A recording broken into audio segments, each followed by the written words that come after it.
I'm Firas Kidani, I'm the special correspondent for the BBC Arabic. I've been covering the war against the Islamic State in Syria and Iraq in the last 4 or 5 years.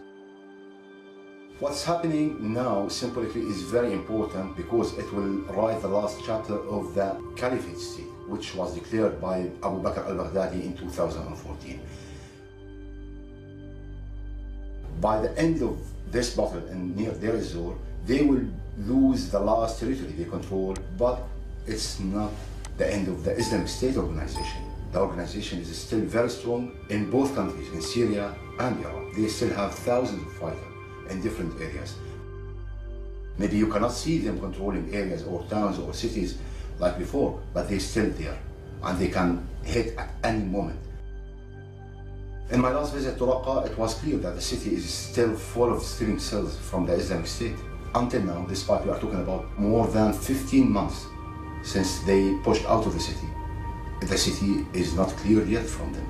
And if you move from Raqqa to Deir ez-Zor or the Iraqi borders, we are talking about a huge area, more than 300 kilometers. It's still the same. It all started in Iraq in 2003 after the US invasion of the country, because what happened then, the Sunni community in Iraq felt at that moment that they lost everything and the Shia take over. After all of what I've seen over the last 4 or 5 years, I can say that the history is happening again.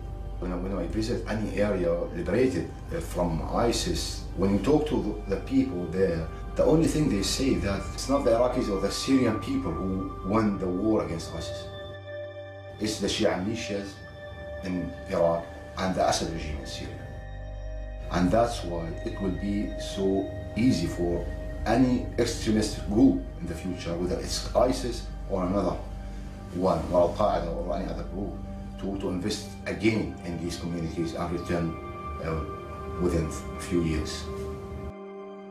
When I talked to a family I met in the first house liberated in Mosul city, they said this, that it's a matter of time before ISIS will return again.